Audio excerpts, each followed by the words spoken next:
a deaf woman missing. It didn't appear as if she'd packed any bags or gone anywhere. It just looked like, she was gone. In her wake, an unspoken secret. Some people have a secret life. It's that secret life where they can get themselves into trouble. Can a criminal profiler help find the clues to solve this silent mystery? This just doesn't look like she left on her own. It just really suggests that something bad has happened to her.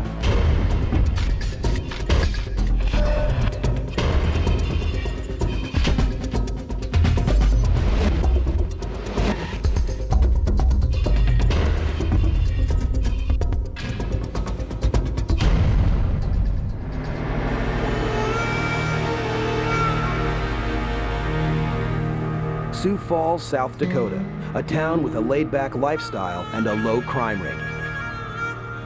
But not everything in this town is as harmless as it appears. 911, what is your emergency? All right, we're sending someone out there now. We'd received a call from some parents that were concerned for the welfare of their daughter. She hadn't shown up for work for several days, and that was very unusual for her. We received a phone call that Darlene had not been at work on Thursday. She was not at work on Friday morning also, and she had not called in, and that was not her. She always let someone know, especially at work, if she wasn't going to be there. Adding to investigators' urgency, the victim, Darlene Vander Geisen, is also deaf. Meanwhile, detectives Mike Olson and Troy Duncan head to the missing woman's apartment. One of the first things we'd want to look for is, does it appear a crime has been committed there? Is there any sign of foul play in the apartment? Police department. Upon initially entering our apartment, it didn't appear like there was any signs of struggle in the apartment. Everything appeared to be in place. It just looked like, she was gone. But there's a puzzling clue left behind. Mike, looks like I found her cell phone. We did find her cell phone, which we found out is one of her main forms of communicating with non-deaf people or even some of the people in the deaf community. Police also confiscate Darlene's computer. Were there emails, were there text messages, or instant messages that may lead us to believe she left town? Detective Duncan from the police department. I'm working a missing persons case. Have you seen her vehicle? Investigators fan out for clues. You can tell me when you saw her last? 2 days ago. About 2 days ago? Okay. Have you seen anybody coming or going that kind of freaked you out or anything like that? Anything unusual in the apartment? No. Some of the neighbors knew her, but they didn't have any information as far as when the last time they saw her, or what she may be doing, or if she had any plans to take a trip or anything like that. Neighbors don't shed any light on Vander Geisen's disappearance. But soon, investigators catch their first break. In Metro, we found the pickup. We had received a call to 911 reporting an abandoned vehicle in their parking lot.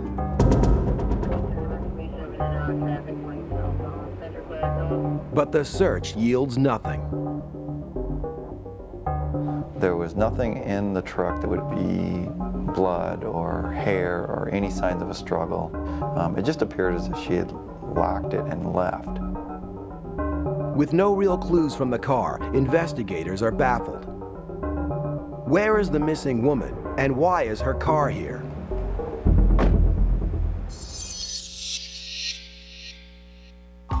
Looking for other leads, detectives turn to family and the deaf community for information on Darlene's personal life. When did you see her last? About 2 days ago. We did find that she did do a lot of communicating in chat rooms and other social networking sites that her family probably wasn't quite aware of.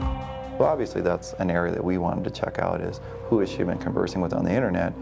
Soon, investigators turn up a person of interest. She had either had a boyfriend or an ex-boyfriend by the name of Jeff Hakeman, who lived in a little town called Melvin, Iowa.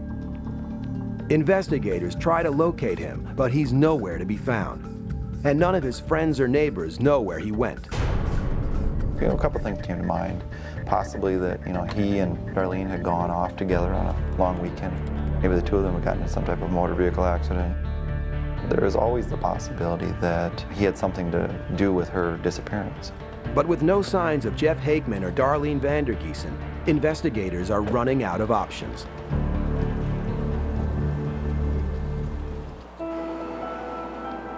Criminal profiler Dale Hinman has worked with law enforcement agencies on some of their toughest cases. And she knows firsthand some of the challenges of a missing persons case. If you don't have a crime scene and you don't have a body, then it's hard to determine if the victim met with foul play or if she was just missing because she met somebody and decided that she wanted to go out of town. But there are secrets hiding in this case, and if investigators can uncover them, police will be one step closer to finding Darlene.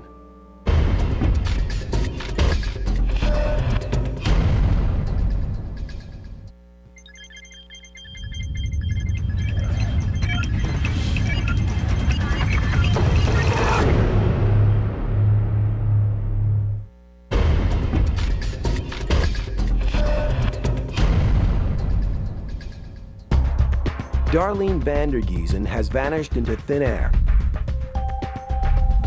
And Special Agent Hinman hopes a visit to the scene where her truck was found can add new insight to the investigation. For a criminal profiler, when you don't have a crime scene, we don't have our logical starting place. I wanted to go to the location where the victim's vehicle was discovered to see if there was any information that could be developed. Dale, this is the vantage point that any of the witnesses in the restaurant that night would have had on the parking lot. And when we canvassed the employees, one of the employees remembered seeing the vehicle arrive around 5:30 or 6 o'clock that evening. Well, it seems like if there was any type of a struggle right outside these windows, that somebody who was here in the restaurant would have seen something and reported it. This is actually the spot where we found the vehicle abandoned. The vehicle was locked. None of the windows were broke. We did have the vehicle processed for evidence. We didn't find any blood or anything like that in the vehicle. Was the driver's seat in the position that she would have driven the vehicle in? Yeah, when we processed the vehicle, the seat appeared to be in the proper position for someone of her height and stature. The steering wheel is in the proper position as well. It sounds like, based on the fact that she's missing from the vehicle, her purse is gone, the door is locked, it sounds like she came to this location and met up with someone and left with someone that she knew.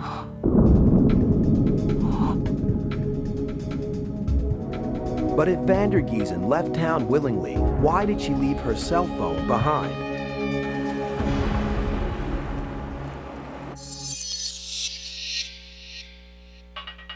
The next day, Hinman heads to Darlene's apartment to try to answer that question. How many people live in this building? About 25 to 30 people.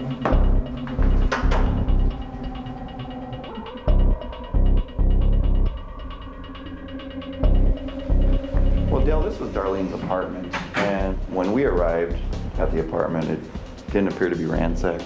Not burglaries, nothing stolen. It was actually pretty clean. Any indication of forced entry? No, the door was actually locked. There was no damage to the door. We found her cell phone right here on the table. According to her parents, Darlene's phone was her lifeline. She relied on text messaging to communicate with the hearing world. Well, it just seems like that if she was going somewhere for any length of time, it'd be much more likely that she would remember to bring the cell phone with her. She was a very reliable person and would have been in contact with her parents. It just really suggests that something bad has happened to her.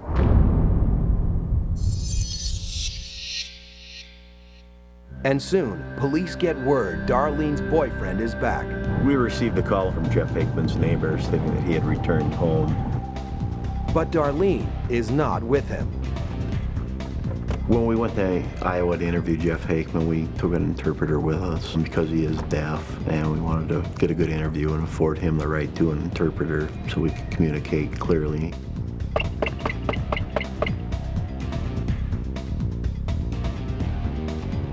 Hi, are you Jeff? Hakeman seems genuinely concerned about Darlene's welfare. He stated he hadn't seen her and then gave us a a very detailed account of where he had been from Wednesday afternoon until Sunday when he arrived back at his home in Iowa. But detectives need to verify his story, so they search his vehicle. And what they find is shocking. Upon searching Jeff Hankman's car, we did search the trunk where we found a large amount of dried blood in the trunk. Hankman tries to account for the blood. He explained that he had shot a deer earlier in the year, which he had placed in the trunk for transportation. Police impound the vehicle for testing to determine if Hankman is telling the truth or if the blood is Darlene Vander Geisen's. A missing woman, a blood-stained trunk. Have investigators just found the proof that Darlene Vander Geisen's life came to a violent end?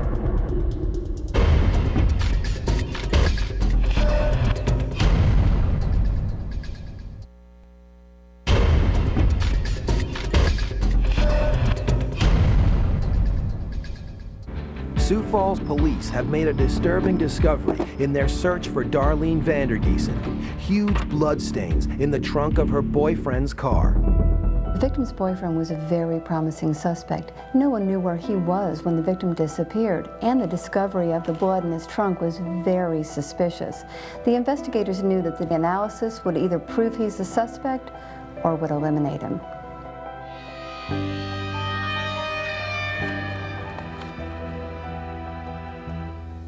Dale, we had the lab analyze the blood swabs that we had taken out of Jeff Hankman's trunk.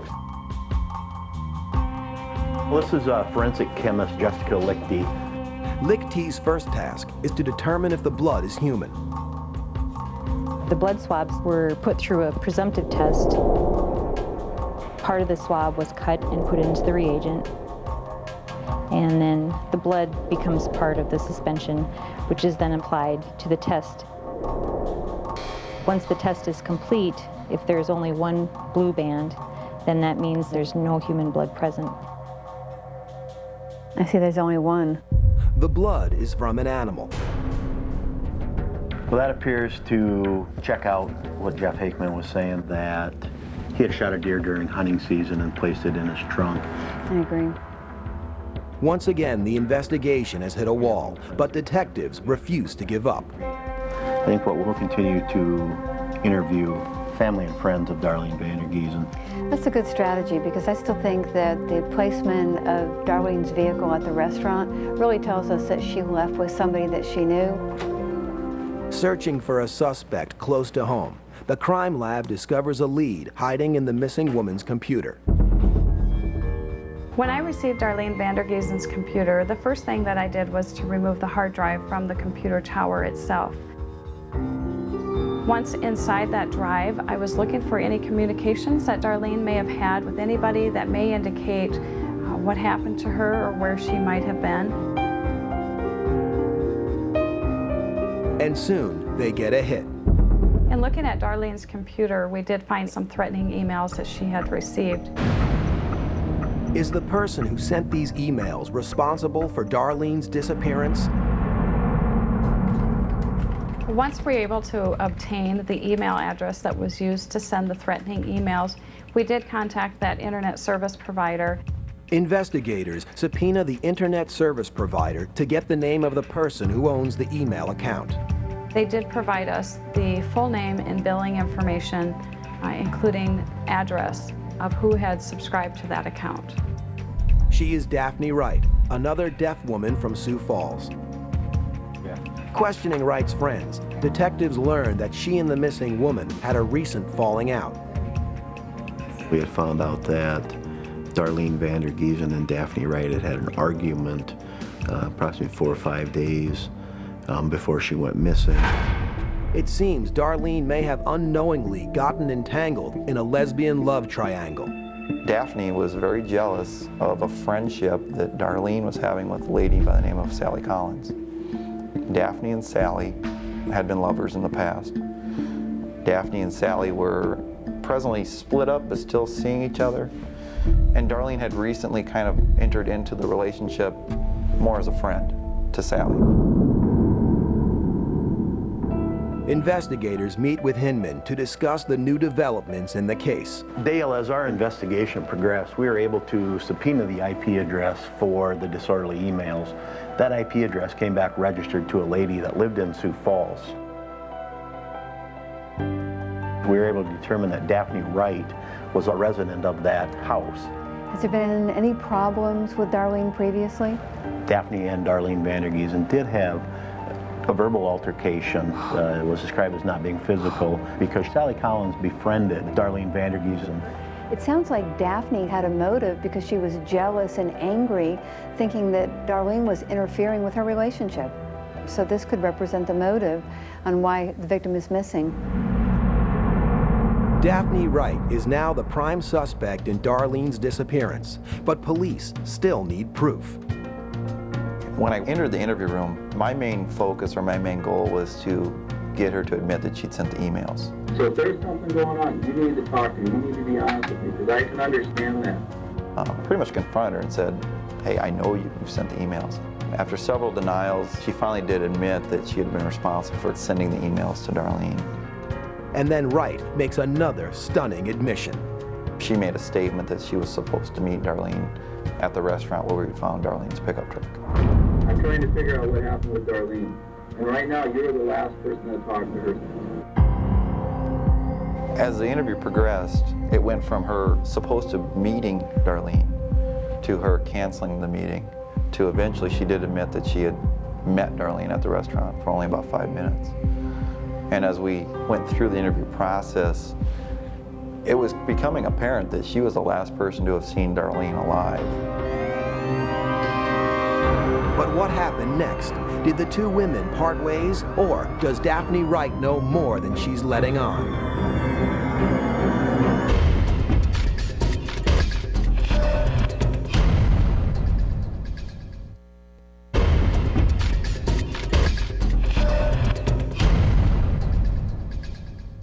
Daphne Wright has emerged as the prime suspect in the disappearance of Darlene Vander Geisen.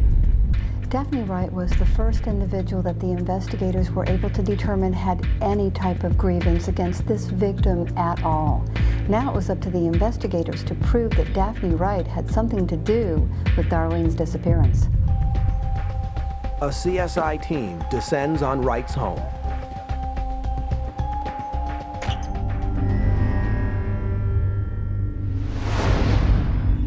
When we made entry to the home, we immediately noticed an overwhelming odor of cleaning products. And the smell is especially strong in the basement. You could see where somebody had wiped down the walls with a mop. And so it was very apparent to us that obviously this was a crime scene. The CSIs were able to actually collect specimens from the walls that appeared to be either human or animal tissue. It was later identified by our coroner as bone fragment, muscle fibers, and fatty tissue. We were able to match the known DNA profile of Darlene Vander Geisen to those tissue fibers and bone fragments we'd found in the basement. It's solid proof of murder, but where's the body? Police can only speculate until Wright's roommate offers them a promising lead. She informed us that Daphne Wright had thrown this carpet out of the basement in a dumpster that they commonly use to dispose of their trash.